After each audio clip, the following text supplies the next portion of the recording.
नमस्कार, स्वागत है सफलता आईएएस के ऑनलाइन प्लेटफॉर्म में। आज की क्लास में हम समुद्र विज्ञान का नेक्स्ट टॉपिक पढ़ने जा रहे हैं, प्रवाल एवं प्रवाल विधियों के बारे में। तो देखते हैं यहाँ पर किस तरीके से प्रवाल एवं प्रवाल विधियों से क्वेश्चन पूछा जाता है। प्रवाल एवं प्रवाल विधियों से किस तरीके से क्वेश्चन पूछे जाते हैं। तो पहला क्वेश्चन है, which of the following theories related to the origin of the coral reefs. तो प्रवाल विधि के संदर्भ में कौन सा सिद्धांत सही नहीं है। तो डार्विन का अवतरण सिद्धांत, डेविस का अपर्दन चक्र सिद्धांत, मरे का स्थिर स्थल सिद्धांत, डेली का हिमानी नियंत्रण सिद्धांत। ये कुछ सिद्धांत दिए हैं, तो इनमें कौन सा सही नहीं है। तो इसमें जो डेविस का अपर्दन सिद्धांत है वो प्रवाल विधियों से संबंधित नहीं है। बाकी के तीनों सिद्धांत आपके प्रवाल विधियों से संबंधित है। मृत सागर द्वारा निर्मित एक झील है। तो मृत सागर किस प्रकार की झील है ये पूछा जा रहा है। तो मृत सागर हम जानते हैं कि जो अफ्रीकन रिफ्ट वैली है तो उसी में बनी हुई ये एक क्या है, रिफ्ट वैली में बनी हुई एक झील है जिसको डेड सी के बारे में जाना जाता है। इस मृत सागर की बात करें तो ये एशिया महाद्वीप के पूर्वी भूभाग में, तो ये कहाँ मिलती है आपको, एशिया के पश्चिमी भाग में। यहाँ पर आपका इजराइल मिल जाएगा और यहाँ पर जॉर्डन। तो इजराइल और जॉर्डन की सीमा पर स्थित है यहाँ पर मृत सागर। तो जो क्या है, एक खारे पानी का जल है। तो ये सबसे खारी झील भी यहाँ पर आपको मिल जाता है। कौन सा, मृत सागर, जिसमें सबसे ज्यादा लवणता भी हमें देखने को मिलती है, जो एक खारे पानी का क्षेत्र है और एक क्या है, भ्रंश घाटी में स्थित है। तो ये कहां पर स्थित है, भ्रंश घाटी में, जॉर्डन और इजराइल की सीमा पर। बैलिज प्रवाल रोधिका किसके बीच में। देखो इस तरीके के क्वेश्चन अगर आते हैं तो आपको बैलिज के बारे में पता होना चाहिए। अगर बेटा आपको ये पता है कि बैलिज कहां पर स्थित है, अगर हम बैलिज की बात करें तो बैलिज आपका कहां पर स्थित है, तो ये बैलिज आपका नॉर्थ अमेरिका में स्थित है। तो बैलिज की स्थिति कहां मिलती है आपको, नॉर्थ अमेरिका के अंदर। तो नॉर्थ अमेरिका में अगर आप जाएंगे तो नॉर्थ अमेरिका की जो कंट्रीज है, तो नॉर्थ अमेरिका कॉन्टिनेंट में जाएंगे तो यहाँ पर आपको जो कंट्री स्टार्ट होती हैं छोटी छोटी, तो यहाँ पर कुछ बड़ी कंट्री मिलती है। जैसे सबसे ऊपर बड़ी कंट्री मिलेगी कनाडा, कनाडा के नीचे मिलता है यूएसए, और यूएसए के नीचे कंट्री मिलती है जिसको कहते हैं मैक्सिको। मैक्सिको के बाद जाएंगे तो यहाँ पर एक छोटी सी कंट्री मिलेगी इसी तट पर, इस कंट्री को कहा जाता है बेलीज। तो इस कंट्री को किस नाम से जाना जाता है, बेलीज के नाम से जाना जाता है। और इसी बेलीज के पास में क्या है, एक पूरी की पूरी प्रवाल भित्ति बनी हुई है यहाँ पर। इसी प्रवाल भित्ति को क्या कहा जाता है, बेलीज, बेलीज प्रवाल भित्ति के नाम से जाना जाता है। अब ये जो बेलीज प्रवाल भित्ति है ये कहां पर हो गया, तो बेलीज के पास में होगी। तो Mexico, Cuba, Jamaica, Mexico, Bahamas. क्योंकि ये जो बेलीज है तो ये पहली चीज तो बेलीज है, और यहाँ फिर इसको आंसर हम मैक्सिको से लगा सकते हैं। तो बेलीज तो ऑप्शन में नहीं दिया है, तो मैक्सिको दिया हुआ, यहाँ पर भी मैक्सिको, यहाँ पर भी मैक्सिको, तो इसको तो हम हटा देते हैं। अब यहाँ पर बेलीज के पास में क्या है, तो बेलीज के पास में जाएंगे, यहाँ पर एक छोटे छोटे आइलैंड्स हैं जिनको क्यूबा के नाम से जाना, सॉरी, बहामास के नाम से जाना जाता है। तो बहामास ग्रुप्स आइलैंड, और यहाँ पर एक छोटा सा द्वीप है जिसको क्यूबा कहा जाता है। तो ये जो बेलीज है ये मैक्सिको और बहामास या मैक्सिको और क्यूबा के बीच में स्थित हो सकता है, लेकिन जो ज्यादा पॉसिबिलिटीज बनती है वो मैक्सिको और बहामास के बीच में बनती है। और यहीं पर एक सागर है जिसको कहते हैं कैरिबियन सागर। तो अगर आपको कभी एक्शन में ये क्वेश्चन में ये पूछ ले कि ये किस सागर में स्थित है, कैरिबियन सागर में स्थित है, जो नॉर्थ अटलांटिक ओशियन का पार्ट है। अगला बेटा क्वेश्चन क्या है, समुद्री प्रदूषण का उच्चतम स्रोत नौ परिवहन है। तो समुद्रों में जो प्रदूषण हो रहा है तो उसका एक मेन सोर्स माना जा रहा है कि सबसे ज्यादा जो समुद्र में प्रदूषण होता है वो नौ परिवहन के कारण होता है। दक्षिण पूर्व एशिया में समुद्री प्रदूषण द्वारा संकटापन्न प्रवाल भित्तियों का उच्चतम प्रतिशत है। तो दक्षिण पूर्व एशिया में पूरे का पूरा एक कोरल ट्रायंगल मिलता है आपको, जहां पर क्या है कि काफी ज्यादा पॉल्यूशन होने के कारण या अन्य कई कारणों से जो प्रवाल भित्तियां वो एक संकटग्रस्त स्थिति में है। तो सेकंड स्टेटमेंट तो हमारा सही हो रहा है, ये स्टेटमेंट हमारा गलत हो रहा है। तो ए असत्य है और ए असत्य है और दो सत्य है, तो डी आंसर आ जाएगा।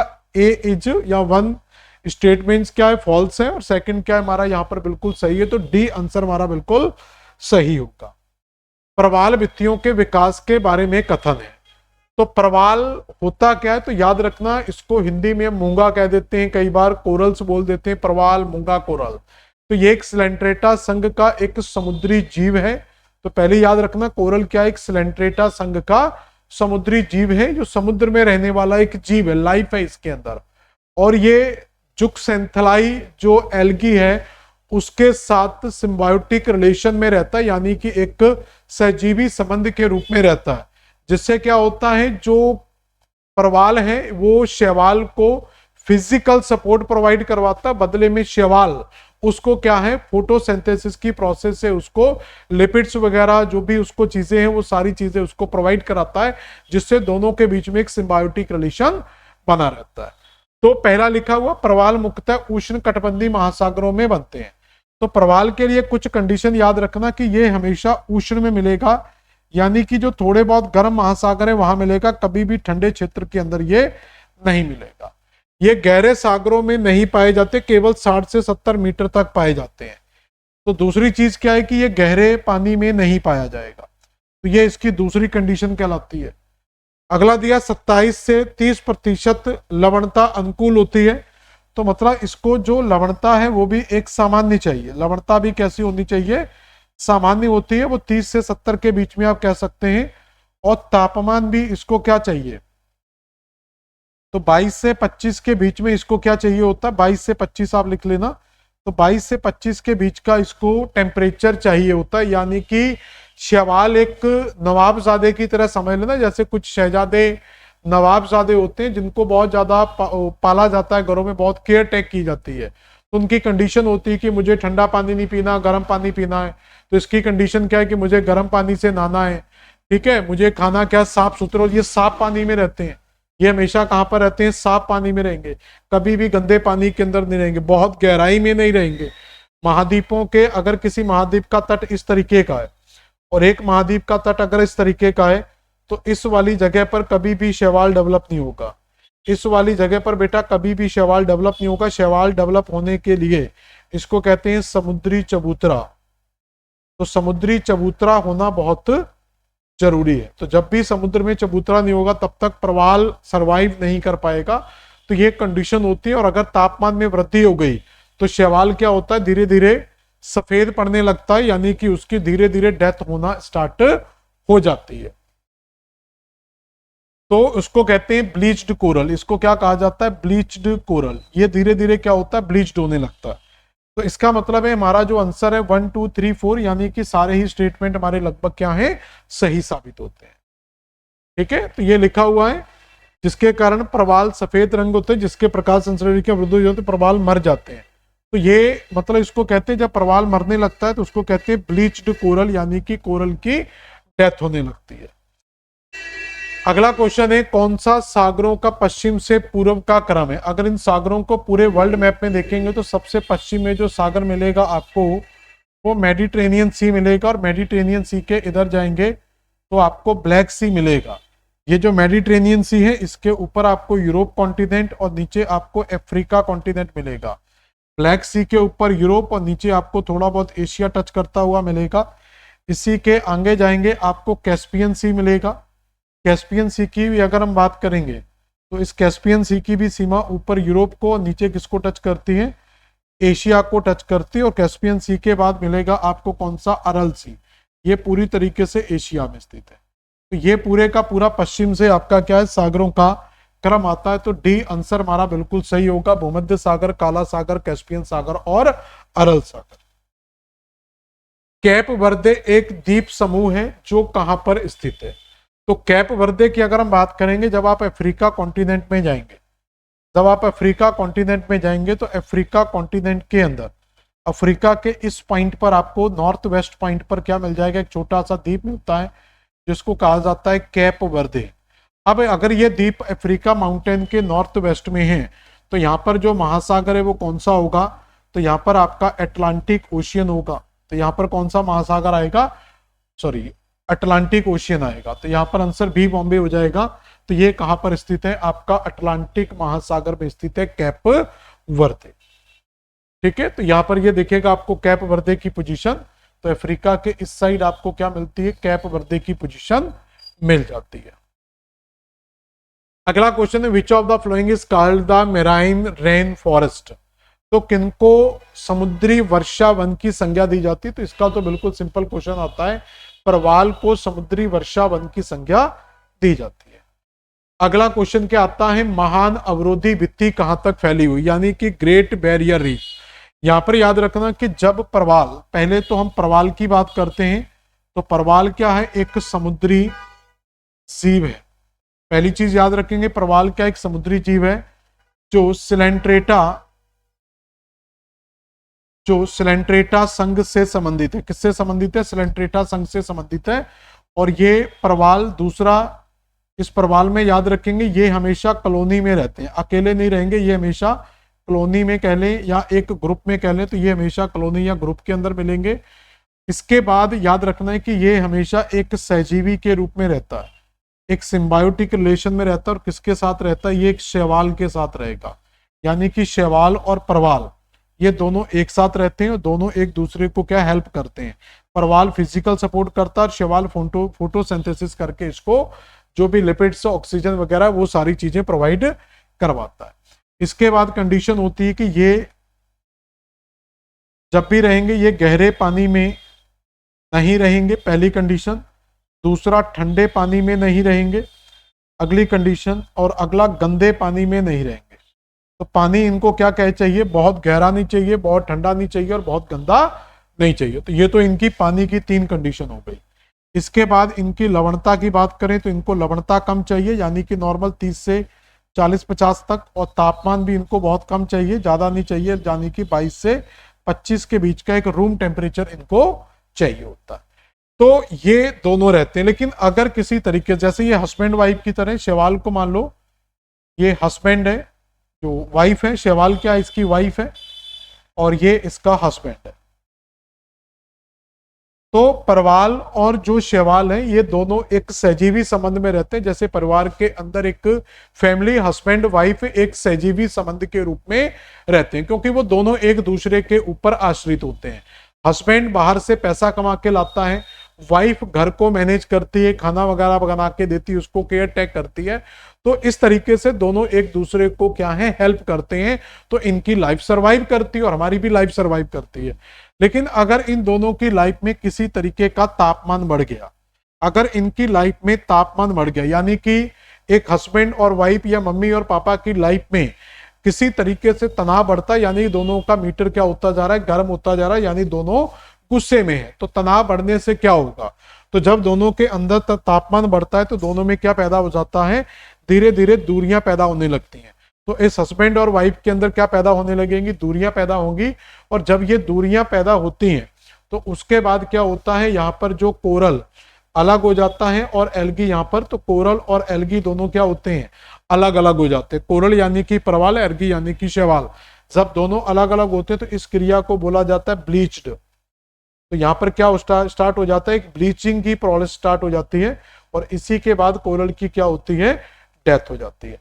अब जब कोरल की डेथ हो जाएगी तो जो कोरल है, तो जब कोरल की ब्लीचिंग हो जाएगी, यानी कि कोरल की जब मृत्यु हो जाएगी, उसके बाद इसका जो बॉडी स्ट्रक्चर है उसको कहते हैं कोरल रीफ, यानी कि परवाल भित्ति। तो भित्ति जो है याद रखना ये एक डेथ बॉडी है। कोरल में क्या है, लाइफ है, ये लिविंग बॉडी है। और रीफ जब टर्म लग जाएगा तो याद रखना ये क्या, एक डेथ बॉडी है, यानी कि एक मरी हुई संरचना को क्या बोलते हैं, रीफ बोला जाता है। तो ऐसे वर्ल्ड की एक बड़ी रीफ है जिसको कहते हैं ग्रेट बैरियर रीफ। अब ये जो रीफ होती है ये 2-3 तरीके की बनती है। आगे जाके इनको धीरे धीरे हम समझेंगे क्वेश्चन के साथ कि रीफ कितने प्रकार की बनती है। तो ये जो रीफ है ये ऑस्ट्रेलिया के पूर्वी भाग में पाई जाती है। कहाँ पाई जाती है, ऑस्ट्रेलिया के पूर्वी भाग में। अगर आप ऑस्ट्रेलिया का मैप बेटा यहाँ पर देखोगे तो इस ऑस्ट्रेलिया में देखोगे, ये ऑस्ट्रेलिया है, इस ऑस्ट्रेलिया में देखोगे तो इस साइड पूरी की पूरी आपको क्या है, एक रीफ मिलेगी। इसी रीफ को कहा जाता है ग्रेट बैरियर रीफ। तो ये वर्ल्ड की सबसे लंबी रीफ मानी जाती है। ग्रेट बैरियर रीफ वर्ल्ड की सबसे लंबी रीफ है जो ऑस्ट्रेलिया के ईस्ट में लोकेटेड है और पैसिफिक ओशियन में लोकेटेड है। कौन से ओशियन में आएगी? और पैसिफिक में भी, मोस्टली साउथ पैसिफिक याद रखना, ये साउथ पैसिफिक ओशियन में लोकेटेड है। अब क्या होता है कि ये बैरियर रीफ होती क्या, इसको जरा समझें। तो पहले क्या होगा, आपके पास बेटा परवाल होगा, परवाल की जब डेथ हो जाएगी तो ये क्या बन जाएगी? भित्ति बन जाएगी। अब ये भित्ति का जो फॉर्मेशन होता है वो 3 तरीके का होता है। भित्ति का फॉर्मेशन 3 तरीके का कैसा होता है? अगर भित्ति का निर्माण यहाँ पर मान लो कि ये एक वाटर बॉडीज है, ये कोई समुद्र है और यहाँ पर कोई प्रवाल भित्ति डेवलप हो रही है। अगर भित्ति पूरी की पूरी प्रवाल के तट के साथ जुड़कर बनती है, तो यहाँ पर मान लेते हैं कि एक प्रवाल भित्ति बनी, ये इस तरीके की, और ये तट के साथ कनेक्ट है। ये क्या है? तट के साथ पूरी तरीके से जुड़ी हुई है। अगर प्रवाल भित्ति तट के साथ पूरी तरीके से जुड़कर बनती है तो ऐसी प्रवाल भित्ति को क्या कहा जाता है? इसको कहा जाता है फ्रिंजिंग रीफ या आपकी तटीय प्रवाल। इसको क्या कहा जाता है? फ्रिंजिंग रीफ यानी कि तटीय प्रवाल भित्ति के नाम से जाना जाता है। अगर प्रवाल भित्ति का निर्माण जो है, अगर प्रवाल भित्ति का निर्माण कुछ इस तरीके से हुआ, यहाँ पर ये मान लो दूसरा डायग्राम है और यहाँ पर प्रवाल भित्ति का निर्माण इस तरीके से हो रहा है, यहाँ पर प्रवाल भित्ति बन रही है। तो इस पूरे एरिया के अंदर अगर प्रवाल भित्ति यहाँ पर बनती है तो इस कंडीशन में क्या होगा? ये एक प्रवाल का जमाव हुआ। इसमें एक चीज क्या समझ में आ रही है हमें कि यहाँ पर बीच में कोई गैप नहीं है, लेकिन यहाँ पर क्या है? पानी का एक गैप है, इसको लैगून कहा जाता है। तो इसके बीच में क्या बन रहा है? एक लैगून झील बन रही है। तो जब कोई प्रवाल भित्ति तट के समानांतर हो, तट के साथ जुड़ी ना हो, उसके बीच में एक पानी का क्षेत्र आ जाए तो उसको क्या बोलते हैं? इसको बोलते हैं बैरियर। ठीक है, तो इसको क्या कहा जाता है? यहाँ पर ये जो हमने अभी पढ़ाया था कि इसमें क्या बनती है आपकी ग्रेट बैरियर रीफ। तो ग्रेट तो टर्म लगाया गया, तो यहाँ पर आपकी क्या बन जाएगी? एक बैरियर रीफ का फॉर्मेशन होगा, यानी कि इसको अवरोधक भित्ति कहा जाता है। क्या बोला जाता है? तटीय भित्ति और अवरोधक प्रवाल। और तीसरा जो फॉर्मेशन होता है हमारा, वो किसी द्वीप के चारों ओर होता है। मान लो कि ये कोई आइलैंड है और इस द्वीप के चारों ओर यहाँ पर मूंगे का जमाव हो रहा है, ये एक रिंग टाइप की बना रहा है चारों तरफ। ऐसी भित्ति को क्या कहा जाता है? इसको एटॉल के नाम से जाना जाता है। क्या कहा जाता है? इसको एटॉल के नाम से जाना जाता है। तो ये रिंग टाइप का स्ट्रक्चर बनता है। तो प्रवाल की जब भित्ति बनती है वो 3 तरीके से बनती है। अगर तट के साथ जुड़कर बनी है, अगर वो भित्ति का निर्माण तट के साथ जुड़कर बन रहा है तो उसको तटीय प्रवाल भित्ति, और अगर वो तट से दूर है, बीच में पानी का भाग आ रहा है, तो उसको अवरोधक प्रवाल भित्ति, और अगर किसी गोलाकार आकृति में बनती तो उसको अटॉल के नाम से जाना जाता है। और इसी बैरियर रीफ का एग्जाम्पल हमने पढ़ा था, ग्रेट बैरियर रीफ, जो वर्ल्ड की सबसे बड़ी बैरियर रीफ है। अगला क्वेश्चन है, who proposed the subsistence theory of the coral reef formation. तो कोरल रीफ फॉर्मेशन की सबसिस्टेंस जो थ्योरी थी, यानी कि अवतरण जो सिद्धांत दिया गया था, तो अवतरण सिद्धांत किसके द्वारा दिया गया था? तो बेटा अवतरण जो सिद्धांत है वो डार्विन के द्वारा दिया गया। तो ये सिद्धांत किसका है? डार्विन का सिद्धांत है। अगला क्वेश्चन क्या है? ये डिटेल लिखी हुई है, आप पढ़ सकते हैं। जैसे प्रवालों के निर्माण से संबंधित अवतरण सिद्धांत भी बोल देते हैं इसको, अवतरण सिद्धांत 1837 में प्रतिपादित किया गया था, जिससे 1842 में संशोधित किया गया। डार्विन के अध्ययन के आधार पर बिकनी द्वीप है, जो मार्शल द्वीप का एक प्रमुख द्वीप है, यानी कि ये पैसिफिक ओशियन के अंदर आपको द्वीप मिलते हैं। इनके निमज्जन या भू अवतरण सिद्धांत के अनुसार प्रवाल भित्तियों का निर्माण भू अवतरण से जुड़ा हुआ है, यानी कि स्थल के अवतरण से जुड़ा हुआ है। इसके अनुसार उष्ण कटिबंध के छिछले सागरी क्षेत्रों में सामान्यतः महाद्वीपों के पूर्वी तटों पर प्रवाल भित्तियों का विकास हुआ है, क्योंकि इनके विकास के लिए आदर्श तापमान एवं लवणता व्यावहारिक हवाएं संतुलित करती है। तो ये एक लंबी चौड़ी कहानी है, तो सिद्धांत पढ़ने के लिए हमें टाइम लगता है पूरा सिद्धांत, तो आप मोटा मोटा याद रख लेंगे। तो आपको एक चीज और समझनी है कि जब भी हम प्रवाल की बात करते हैं, तो प्रवाल महाद्वीप के, प्रवाल हमेशा क्या होता है? महाद्वीप के पूर्वी तटों पर ही मिलते हैं। कहां पर मिलते हैं? पूर्वी तटों पर। आप बताएं कि ये पश्चिमी तट पर क्यों नहीं मिलते? अगर आपने समुद्री धाराओं का, मैं एक हिंट दे रहा हूं आपको, तो सभी लोगों को एक हिंट दे रहा हूं कि अगर आपने महासागरी धाराओं का, इससे पहले जो हमने टॉपिक किया था उसमें ठंडी और गर्म जल धाराओं का मैंने कॉन्सेप्ट बताया था, तो ये आपके लिए एक क्वेश्चन है कि महाद्वीपों के पूर्वी तटों पर ही प्रवाल मिलते हैं, पश्चिमी तटों पर प्रवाल क्यों नहीं मिलते। तो कमेंट बॉक्स के अंदर सभी लोग इसका आंसर बताएंगे और कल मैं इसको डिस्कस करूंगा और आप देखेंगे कि कितने लोगों का आंसर सही आता है। तो एक क्वेश्चन ये बताएंगे। एक चीज और होती है कि जो प्रवाल हैं ये नदियों के मुहानों पर नहीं मिलते। कभी भी प्रवाल जो है अगर पूर्वी तट पर मिल रहा है और पूर्वी तट में भी ये क्या है, नदियों के मुहानों पर नहीं मिलेगा।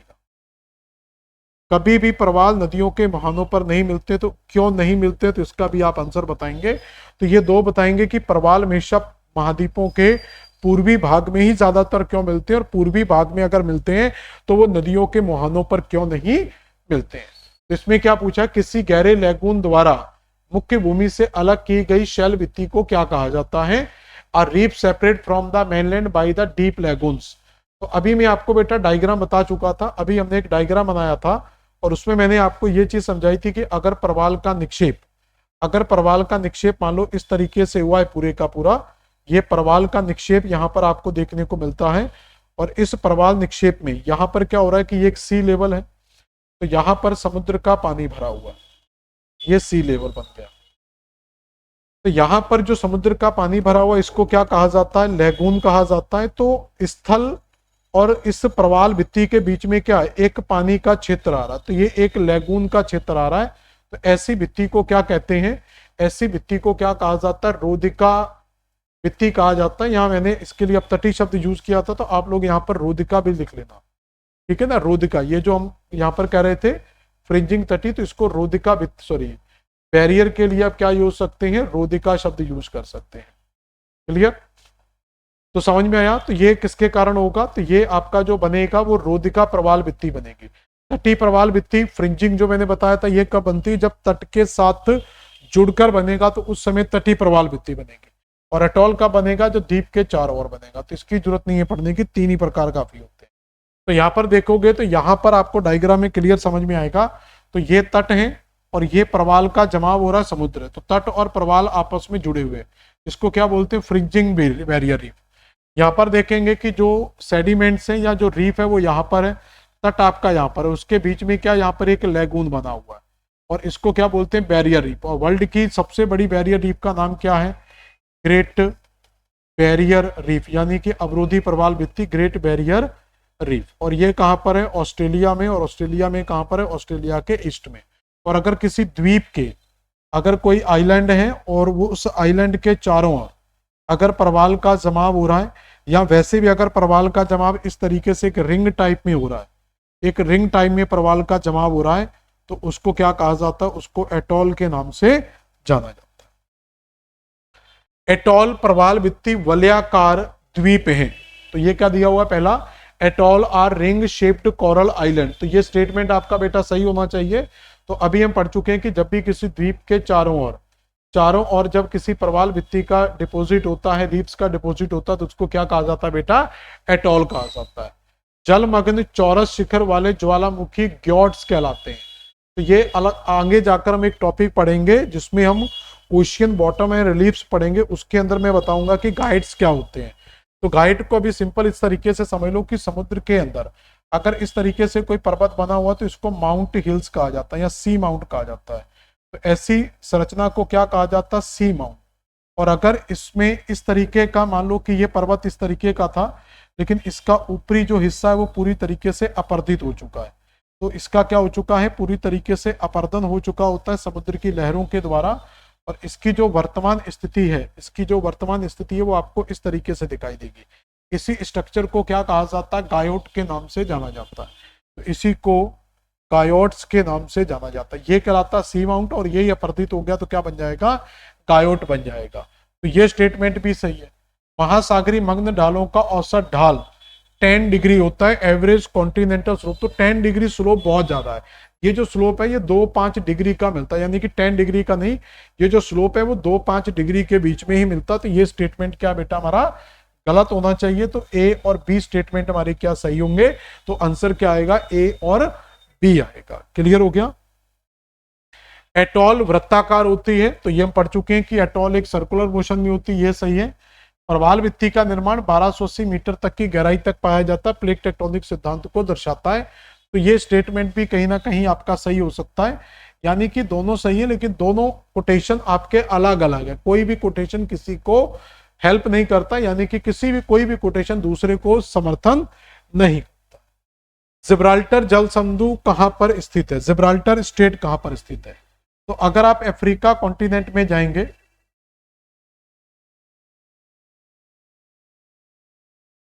तो यहां पर आपका अफ्रीका कॉन्टिनेंट है। अफ्रीका के ऊपर ही जाएंगे, यहां पर आपको इसी के ऊपर जाएंगे तो यहां पर आपको यूरोप कॉन्टिनेंट मिल जाएगा। यहां पर एशिया का पार्ट आ जाएगा, इधर आपका यूरोप का पार्ट आ जाएगा, ये अफ्रीका। तो इसी यूरोप और एशिया के बीच में जो यहाँ पर सी दिया हुआ है बेटा, यहाँ पर जो सी दिया हुआ है इसी को कहा जाता है मेडिटेरेनियन सी। मेडिटेरेनियन सी में जब हम एंटर करते हैं तो आपका एंट्री का एक रास्ता ये है, और ये आपका किस तरफ ले जाएगा? तो अगर आप यहाँ से एंट्री करते हैं, अगर आप मेडिटेरेनियन में यहाँ से एंट्री करते हैं तो इस साइड बेटा आपका जो ओशियन होगा वो आपका अटलांटिक ओशियन होगा। इस साइड जो महासागर होगा वो कौन सा होगा? अटलांटिक महासागर होगा। तो आप इस अटलांटिक महासागर से इंटर कर सकते हैं मेडिटेरेनियन सी। और यहाँ पर एक सी है जिसको लाल सागर के नाम से जाना जाता है, रेड सी। और यहाँ पर आप क्या कर सकते हैं? अब इस वाले पॉइंट में यहाँ पर एक छोटा सा, वैसे ये लैंड पूरा आपस में जुड़ा हुआ है, इसी लैंड को काटकर यहाँ पर बेटा क्या की गई? एक नहर बनाई गई जिसको कहते हैं स्वेज नहर। इस स्वेज नहर को क्रॉस करके आप लाल सागर, और लाल सागर से आप सीधा हिंद महासागर को टच कर सकते हैं। तो कुल मिला के अभी क्वेश्चन हमारा मेडिटेरेनियन सी पर था। तो यहां पर जो स्टेट बेटा आपको मिलती है, इस जगह पर जो स्टेट मिलती है, दोनों को कनेक्ट करने वाली स्टेट, इसी को जिब्राल्टर के नाम से जाना जाता है। क्या कहा जाता है? जिब्राल्टर के नाम से जाना जाता है। तो ये अंध महासागर यानी कि अटलांटिक ओशियन और मेडिटेरेनियन सी के बीच में स्थित है। प्रवाल भित्तियां बनती हैं तो जो कोरल पॉलिप्स है, मैंने कहा था कि जो प्रवाल मूंगा होता है उसी की जब डेथ हो जाती है तो वो डेथ होने के कई कारण होते हैं, तो उसी की डेथ से क्या होता है? कोरल पॉलिप्स का फॉर्मेशन होता है। अगला क्वेश्चन क्या है? निम्नलिखित कथनों का परीक्षण कीजिए तथा सही उत्तर का चयन कीजिए। तटीय प्रवाल भित्तियों के स्थल की सीमा से सटी होती है, यानी कि ये अंग्रेजी में देख लिया करो, fringing reef are attach to land, तो ये लैंड के साथ जुड़ी होती है, ये स्टेटमेंट सही है। Barrier reef are separate by lagoons, तो ये भी सही है। Great barrier reef is east of New South Wales. अब ये न्यू साउथ वेल्स क्या है? ये ऑस्ट्रेलिया का एक छोटा सा प्रांत है, न्यू साउथ वेल्स। और फिर दिया एटॉल मुद्रिका आकार की द्वीप है, यानी कि एक रिंग शेप में मिलता, तो ये स्टेटमेंट भी सही है। तो आपका ए स्टेटमेंट सही है, बी स्टेटमेंट सही है, डी स्टेटमेंट सही है। अब बी स्टेटमेंट को देखना है कि सी स्टेटमेंट देखना है कि ये सही है या गलत है। तो अगर आप ऑस्ट्रेलिया महाद्वीप में जाते हैं तो आपको यहां पर ये रीफ मिलती है। मैं आपको एक मैप दिखा रहा हूं, इसमें देखेंगे तो यहां पर हमें जो रीफ मिलेगी वो इस पॉइंट पर मिलेगी। तो जो ग्रेट बैरियर रीफ है, यहाँ पर ग्रेट बैरियर जो रीफ है वो यहाँ पर है, यानी कि ये पैसिफिक ओशियन में है। और ये ऑस्ट्रेलिया के किस साइड है? तो ये ऑस्ट्रेलिया के प्रॉपर ईस्ट में नहीं है, ये ऑस्ट्रेलिया के नॉर्थ ईस्ट में है। और नॉर्थ ईस्ट में 3 स्टेट मिलती है, क्वींसलैंड, न्यू साउथ वेल्स और विक्टोरिया। तो यहाँ पर 3 स्टेट मिलती है, क्वींसलैंड, न्यू साउथ वेल्स और ऑस्ट्रेलिया। तो ये पूरी की पूरी जो भित्ति है ये क्वींसलैंड के तट पर स्थित है। किसके तट पर? क्वींसलैंड के तट पर। तो इसलिए आपको यहाँ मैपिंग अगर आती है तो कभी प्रॉब्लम नहीं आएगी। तो ये क्वींसलैंड के तट पर यहाँ पर बनी हुई है, तो इसलिए आंसर हमारा क्वींसलैंड का तट आना चाहिए, न्यू साउथ वेल्स के तट पर नहीं आएगी। ईस्ट में तो है, ये सही है, लेकिन न्यू साउथ वेल्स के ईस्ट में ये नहीं है, तो इसलिए सी स्टेटमेंट हमारा क्या हो जाएगा? गलत हो जाएगा। ये 3 स्टेटमेंट बेटा हमारे सही हो जाएंगे। तो सही आंसर क्या लगाएंगे? A B D. देख लो कहां दिया ए बी डी, तो बी बॉम्बे में दिया हुआ ए बी डी ऑप्शन आपके क्या है? बिल्कुल सही होते हैं। अगला क्वेश्चन क्या है उसको देखते हैं। ये सारा डिस्क्रिप्शन लिखा हुआ है, इसको पढ़ लेना।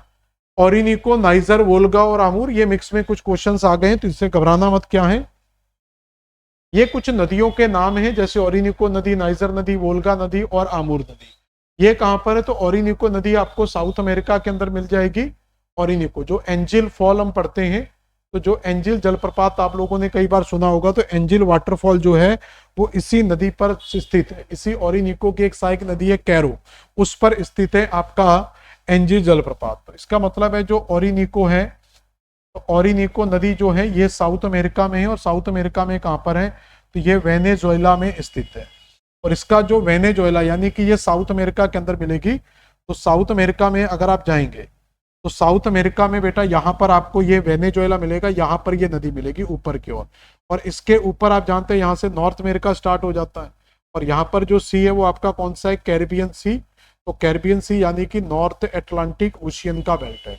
तो इसी ओरिनिको नदी का जो माउथ है वो कैरिबियन सी यानी कि नॉर्थ अटलांटिक ओशियन में होगा, यानी कि अटलांटिक ओशन आपका दिया हुआ है। तो ए का 3 होगा, तो यहाँ से ये 3 आ जाएंगे, ये 2 आंसर तो नहीं आएंगे। नाइजर नदी की बात करें, जो नाइजर नदी ये आपको अफ्रीका महाद्वीप के अंदर मिल जाती है। नाइजर जो नदी है ये आपको कहाँ मिलती है, अफ्रीका महाद्वीप के अंदर मिलती है। यहाँ पर आपको मिलती है नाइजर नदी। इसको पाम ऑयल रिवर भी कहा जाता है। नाइजर नदी को क्या कहा जाता है, वेस्ट अफ्रीका की ये सबसे लंबी और पूरे अफ्रीका कॉन्टिनेंट की तीसरी सबसे लंबी नदी है नाइजर रिवर। और नाइजर रिवर का जो माउथ है वो यहां पर आता है, और यहां पर क्या है, एक गिनी की खाड़ी दी हुई है इसी के नीचे। तो यहां पर एक गिनी की खाड़ी दी हुई है, यानी कि ये भी आपका एक तरीके से देखा जाए तो ये अफ्रीका इस साइड है, तो ये साउथ अटलांटिक ओशियन का पार्ट है। अब देखते हैं क्या दिया हुआ, तो वो तो नहीं दिया, लेकिन आपका नाइजर नदी का गिनी की खाड़ी दिया जाता है। इसको पाम ऑयल रिवर कहा जाता है।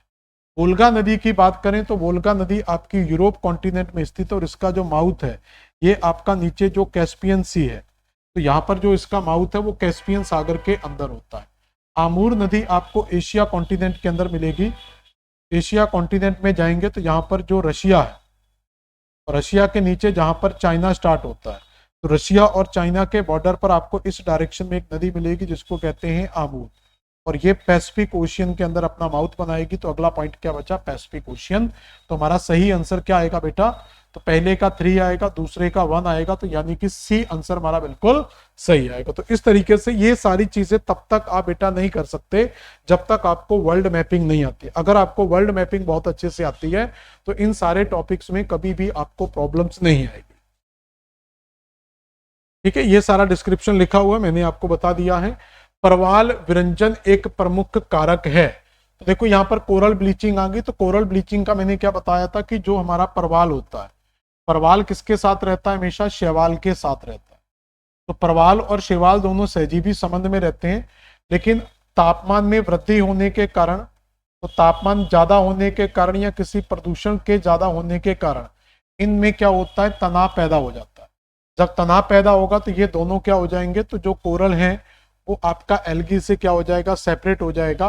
तो जब ये दोनों एक दूसरे से सेपरेट हो जाते हैं, यानी कि कोरल एल्गी को फिजिकल सपोर्ट नहीं करेगा और एल्गी बदले में फोटोसिंथेसिस नहीं कर पाएगा, तो दोनों के रिलेशन क्या होते हैं, दोनों में एक तरीके से ब्रेकअप हो जाएगा। और जब ब्रेकअप होगा तो धीरे धीरे कोरल की क्या हो जाएगी, डेथ हो जाएगी। इसी को कहा जाता है कोरल ब्लीचिंग, यानी कि कोरल की क्या हो रही है, यहाँ पर डेथ हो रही है। अब डेथ किस कारण से हो रही है, तो यहाँ पर लिखा है कि परवाल रोग डिसीज के कारण नहीं होता, अल्नीनो के कारण भी नहीं, सिल्ट के कारण नहीं, उसका मेन कारण है ग्लोबल वार्मिंग। तो ओवरऑल वर्ल्ड लेवल पर जब ग्लोबल वार्मिंग आती है, तो ग्लोबल वार्मिंग से जब समुद्र के जल स्तर के तापमान बढ़ेंगे तो ये कोरल ब्लीचिंग की समस्या आपको देखने को मिलेगी। ये कोरल ब्लीचिंग आपकी 4 स्टेज में होती है। तो अगर हम प्रवाल वित्तियों की बात करें यहाँ पर कोरल ब्लीचिंग की, तो कोरल ब्लीचिंग आपकी 4 स्टेज में पड़ती है। और कोरल ब्लीचिंग को आप एक फैमिली की तरह समझ सकते हैं। जैसे ये एक फैमिली है और ये दोनों एक दूसरे के साथ, ये आपका फादर हो गया, ये मदर हो गया, दोनों एक दूसरे के साथ क्या है, सहजीवी संबंध में रहते हैं। और अगर इनमें तनाव पैदा हो गया, अगर इनमें तनाव पैदा हो गया तो कोरल किसमें चला जाता है, फिर तनाव में। और तनाव के बाद जब एल्गी छोड़कर इसको पूरी तरीके से अलग हो जाएगी एल्गी यहाँ से, तो इसको कहते हैं ब्लीच्ड कोरल। तो अभी क्या हुआ है, कोरल ब्लीच्ड हुआ है, पूरी तरीके से मरा नहीं। और मरने के बाद जो स्टेज आती है वो डेथ कहलाती है। अगर ये एल्गी लौटकर वापस आ गई, अगर एल्गी लौटकर वापस आ गई तो वो कोरल डेथ होने से बच सकता है। और अगर डाइवर्स हो गया तो फिर कोरल की डेथ होना पक्का होती है। तो ये 4 स्टेज आपकी कहलाती है। कौन सी विशेषता प्रवाल विकास में सहायक नहीं है, तो मैंने कहा था कि कोरल के फॉर्मेशन में बहुत सारी चीजों की हमें जरूरत पड़ती है। जैसे which feature is favourable for the coral reefs growth, तो द्वीप के समीप, छोटी नहरों के समीप, झील के आसपास ग्योट या समुद्री टीला। तो सी माउंट या ग्योट, क्योंकि ये गहरे समुद्र में पाए जाते हैं। ये कहाँ पाए जाते हैं, गहरे समुद्र में। और परवाल हमेशा बनता है वो किसी समुद्र के तट पर बनता है। तो ये तीनों चीजें आपकी हो सकती हैं जहां पर प्रवाल बन सकते हैं, लेकिन गहरे समुद्र के अंदर प्रवाल कभी भी डेवलप नहीं होगा, तो हमेशा प्रवाल को गहराई कम चाहिए होती है। Which lakes has the largest area in the world, तो वैसे तो वर्ल्ड की सबसे बड़ी लेक कैस्पियन सागर मिलती है, लेकिन इन ऑप्शन में देखा जाए तो सबसे बड़ी लेक कौन सी मिलेगी, बैकाल, जो रशिया में लोकेटेड है, ये विश्व की सबसे गहरी झील में आती है। ऑप्शन के हिसाब से ये सबसे बड़ी है, लेकिन विश्व की सबसे डीपेस्ट लेक कौन सी मिलती है, बैकाल लेक, जो रशिया में लोकेटेड है। उसके बाद टिटिकाका झील मिलेगी, लेक मिलेगी, जो आपको टिटिकाका, ये विश्व की सबसे ऊंची झील मानी जाती है, विश्व की सबसे ऊंची झील। ये कहां पर है, आपका बोल्विया में स्थित है, बोल्विया और पेरू के बॉर्डर पर स्थित है, यानी कि साउथ अमेरिका में लोकेटेड है। चाड झील आपकी अफ्रीका कॉन्टिनेंट में स्थित है।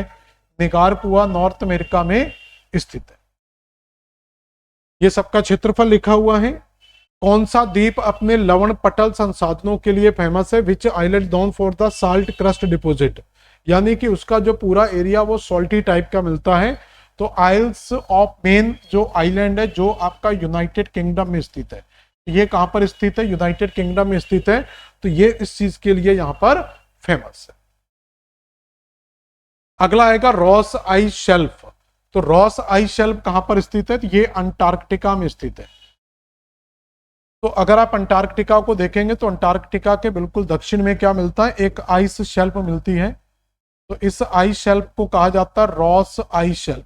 और इसी लॉस आइस शेल्फ पर एक माउंट इरेबस करके एक सक्रिय ज्वालामुखी मिलता है। एक सक्रिय ज्वालामुखी यहां पर आपको मिल जाएगा, किस पर, रॉस आइस शेल्फ पर, जो अंटार्कटिका के दक्षिण में स्थित है। विश्व का, इसके डिस्क्रिप्शन में क्या लिखा, विश्व में हिमालय की हिमखंड निकलने से रॉस आइस शेल्फ कहा जाता है, दक्षिणी ध्रुवी भाग का है, दक्षिणी ध्रुवी यानी कि अंटार्कटिका का भाग। विश्व का सबसे शुद्ध जल भंडार कहां पाया जाता है, तो जहां पर सबसे ज्यादा ग्लेशियर है, यानी कि ये सबसे बड़ा ग्लेशियर हमें अंटार्कटिका के अंदर मिलता है। और ये अंटार्कटिका में जो ग्लेशियर होते हैं, ये फ्रेश वाटर के सबसे बड़े रिसोर्सेस माने जाते हैं। तो ये क्या होते हैं, हमारे फ्रेश वाटर रिसोर्सेस होते हैं। कौन सा महासागर प्रतिवर्ष छोटा होता जा रहा है, तो ये प्रशांत महासागर है। इसका कारण क्या है, क्योंकि अगर हम पैसिफिक ओशियन की बात करते हैं, तो पैसिफिक ओशियन में इस साइड से आपको कुछ प्लेट्स प्रेशराइज करती हैं, टेक्टोनिक टक में पढ़ोगे, तो यहां पर जो इधर से वो अमेरिकन प्लेट है, तो अमेरिकन प्लेट इसको इधर से प्रेशराइज करेंगी, और इधर जो है आपका यूरेशियन प्लेट है, यहां से यूरेशियन प्लेट प्रेशराइज करेगी, और ये इधर मूव करेगा और ये इधर मूव। तो यहां पर क्या होगा, इस साइड भी इसका क्या हो जाएगा, इस प्लेट के नीचे सबडक्शन हो जाएगा, और इस साइड भी इस प्लेट का क्या हो जाएगा, इस साइड भी जाएंगे। तो ये प्लेट इस तरीके से जा रही है, तो ये प्लेट क्या हो जाएगी, आपकी यूरेशियन प्लेट के नीचे सबडक्ट हो जाएगी। तो दोनों तरफ से क्या होते जा रहा है, प्लेट जमीन के अंदर घुसती जा रही है, तो इस कारण से ये प्लेट धीरे धीरे क्या है, छोटा होता जा रहा है। तो प्रशांत महासागर का आकार क्या है, छोटा होता जा रहा है, सबसे बड़ा है लेकिन सबसे छोटा होता जा रहा है। समुद्र के सबसे गहरे भूभाग को क्या कहा जाता है, तो ये सबसे गहरा भूभाग आपको प्रशांत महासागर के अंदर मिलेगा, और ये प्रशांत महासागर में कहाँ मिलेगा, एशिया के आपको पूरब में मिलेगा, एशिया के पूरब में मिलेगा सबसे गहरा, जिसको मारियाना गर्त के नाम से जाना जाता है। और इस गर्त का भी जो सबसे गहरा भाग है उसको चैलेंजर डीप के नाम से जाना जाता है, चैलेंजर डीप के नाम से जाना जाता है। तो ये मिलता है आपको एशिया में। तो ये आप एशिया देखेंगे, यहाँ पर एशिया दिखाई दे रहा है, यहीं पर आपका मारियाना ट्रेंच स्थित है, और ये वर्ल्ड का सबसे गहरा ट्रेंच है। गहरे ट्रेंच का मतलब ये पूरे का पूरा ट्रेंच इस तरीके का रहेगा, तो ये पूरे का पूरा आपका मारियाना ट्रेंच हो गया। और इसका जो सबसे डीपेस्ट पार्ट है, इसको कहते हैं चैलेंजर। तो मारियाना ट्रेंच में जैसे हिमालय सबसे ऊंचा है, तो हिमालय का सबसे हाईएस्ट पॉइंट क्या है, माउंट एवरेस्ट। तो ऐसे ये सबसे डीपेस्ट है, तो डीपेस्ट में भी सबसे डीपेस्ट कौन है, आपका चैलेंजर डीप। तटीय प्रवाल भित्तियों को क्या कहा जाता है, तटीय प्रवाल भित्तियों को क्या कहा जाता है, अटैच टू शोर। तो जो आपकी तट के साथ जुड़ी होती है उनको क्या कहते हैं, फ्रिंजिंग। और जो बैरियर होती है वो थोड़ी सी क्या होती है, तट से दूर होती है, यानी उनके बीच में एक लैगून क्षेत्र आता है, ठीक है। तो ये फ्रिंजिंग कहलाएगी और ये बैरियर कहलाएगी। तो फ्रिंजिंग जो होती है वो तट के साथ जुड़ी होती है। अगला बेटा क्वेश्चन क्या, बृहद महासागरों के क्षेत्रफल का सही क्रम क्या है, तो यानी कि सबसे बड़ा महासागर कौन सा है, तो हम जानते हैं कि सबसे बड़ा महासागर प्रशांत महासागर है, तो पहले से आंसर आ जाएगा, फिर अटलांटिक, फिर हिंद, और फिर सबसे छोटा आर्कटिक आंसर लगा सकते हैं। टेलीग्राफ का पठार कहां पर स्थित है? तो ये आपका नॉर्थ अटलांटिक ओशियन में मिलता है आपको टेलीग्राफ का पठार। ये समुद्री पठार है, याद रखना। ये पठार कैसा है आपका? समुद्री पठार होते हैं, समुद्र के अंदर स्थित पठार होते हैं टेलीग्राफ का पठार। तो टेलीग्राफ का पठार उत्तरी अटलांटिक महासागर में स्थित है। उत्तरी अटलांटिक महासागर में इस कटक को, तो इसी कटक को डॉल्फिन कटक भी कहा जाता है, और दक्षिणी अटलांटिक में इसको चैलेंजर कटक के नाम से, यानी कि ये पूरे का पूरा जो टेलीग्राफ कटक है, तो नॉर्थ में इसको डॉल्फिन कटक और साउथ में इसको क्या बोलते हैं? चैलेंजर कटक। और ये कहां पर स्थित है? ग्रीनलैंड के दक्षिण में यह कटक चौड़ा हो जाता है, जहां पर इसे टेलीग्राफ के नाम से जाना जाता है। तो ग्रीनलैंड के पास में मिलेगा ये। एल्यूशियन द्वीप कहां पर है? तो एल्यूशियन द्वीप को अगर हम समझ लें कि नॉर्थ अमेरिका में जब आप जाएंगे,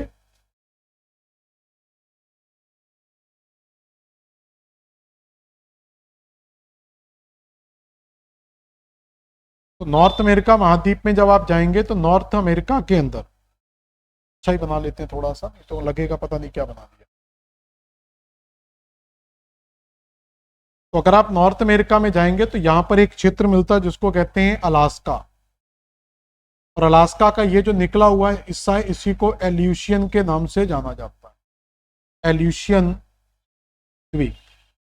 तो ये नॉर्थ अमेरिका के इधर, तो यहां पर कौन सा सागर होगा? प्रशांत महासागर। ठीक है, तो यहां पर क्या होगा? यहीं पर बेरिंग जल संधि, इसी एल्यूशियन के आगे जाएंगे तो आपको यहां पर बेरिंग स्ट्रेट मिलेगी, यानी कि बेरिंग जल संधि मिल जाएगी। तो ये प्रशांत से जुड़ा हुआ है, तो ये उत्तरी प्रशांत में होगा, जैसे तो ये नॉर्थ में होगा। तो ये आंसर क्या आ जाएगा हमारा? सी। तो ये कहां पर है आपका? नॉर्थ पैसिफिक ओशियन में स्थित है। क्लियर हो गया? अगला क्वेश्चन क्या है? ठीक है, ग्रेट बैरियर रीफ ऑस्ट्रेलिया के किस राज्य के तट पर है? तो अभी हम देख चुके थे कि ये क्वींसलैंड के तट पर स्थित है। कहां पर स्थित है? तो ये क्वींसलैंड के तट पर स्थित है। तो ये है क्वींसलैंड, और यहां पर आपको मिलती है पूरी की पूरी ग्रेट बैरियर रीफ, यानी कि ये साउथ पैसिफिक ओशियन में लोकेटेड है। चलो आज का लास्ट क्वेश्चन है, सारगासो समुद्र पूर्ण रूप से विकसित है? तो ये आपका नॉर्थ अटलांटिक ओशियन में स्थित है सारगासो सागर। सारगासो सागर से रिलेटेड दो तीन चीजें याद रखना। इसको विश्व का सबसे शांत, तो ये विश्व का क्या है? सबसे शांत महासागर माना जाता है, विश्व का सबसे शांत महासागर कहा जाता है। और इसकी कोई भी तट रेखा नहीं है, इसकी क्या है? कोई भी तट रेखा नहीं है, यानी कि इसमें कोई भी तटीय क्षेत्र देखने को नहीं मिलता है। इसका कारण क्या? और इसमें एक वनस्पति पाई जाती है जिसको कहते हैं सारगेसम। तो सारगेसम वनस्पति के कारण इसका नाम क्या पड़ा? सारगासो। इसका तट क्यों नहीं? क्योंकि इसके पश्चिमी भाग में जाएंगे यहां पर, तो यहां पर एक स्ट्रीम चलती है जिसको कहते हैं गल्फ स्ट्रीम। तो गल्फ स्ट्रीम क्या करती है? यहां से अमेरिका के तट से इस सारगासो सागर को अलग कर देती है। तो सारगासो सागर के पश्चिम में गल्फ स्ट्रीम है, और अफ्रीका से जब ये अलग होता है तो यहाँ पर आपको कनारी की धारा मिलती है। कौन सी धारा मिलती है बेटा? कनारी धारा मिलती है। तो इस तरीके से ये कवर है, और ऊपर से जाएंगे तो यहाँ पर नॉर्थ अटलांटिक ड्रिफ्ट मिलता है, और नीचे जाएंगे तो यहाँ पर नॉर्थ इक्वाटोरियल करंट। तो ये मैंने धाराओं का एक टॉपिक पढ़ा था। तो ये चारों तरफ से क्या है? समुद्री धाराओं से घिरा हुआ है, इसलिए इसका कोई भी तट रेखा नहीं मिलती। ये विश्व का एकमात्र महासागर है जिसके अंदर आपको वनस्पतियां मिलती हैं, जो शांत महासागर है, शांत सागरी भाग है, और इसकी कोई भी तट रेखा नहीं है। क्यों नहीं है? क्योंकि इसके पश्चिम में, तो यहां से क्वेश्चन आएगा कि सारगासो सागर को नॉर्थ अमेरिका से कौन अलग करता है? तो गल्फ स्ट्रीम आंसर आएगा। सारगासो सागर से अफ्रीका को कौन अलग करता है? तो बेटा आंसर यहां पर कनारी की धारा आएगा। तो इस तरीके से ये आज की क्लास के आपके सारे क्वेश्चन थे। ये छोटे छोटे टॉपिक हैं, मैं सभी को अलग अलग क्लास में करवा रहा हूँ। एक ही क्लास में करेंगे तो बहुत सारा मिक्सअप हो जाएगा। तो ये कोरल का टॉपिक भी आपका पूरा होता है। अगली क्लास के अंदर हम ओशियन बॉटम एंड रिलीफ पढ़ेंगे, जो एक बड़ा टॉपिक है जिसमें विश्व के प्रमुख कटक, विश्व के समुद्री पठार, सी माउंट, गायाट वगैरह, जितने भी आपके ट्रेंच वगैरह हैं, और भी जो भी चीजें, वो सारी की सारी आपके उस टॉपिक के अंदर कवर हो जाएंगी, जो एक महत्वपूर्ण और एक बड़ा टॉपिक होगा। तो आज की क्लास यहीं समाप्त करते हैं, मिलते हैं नेक्स्ट क्लास में। धन्यवाद।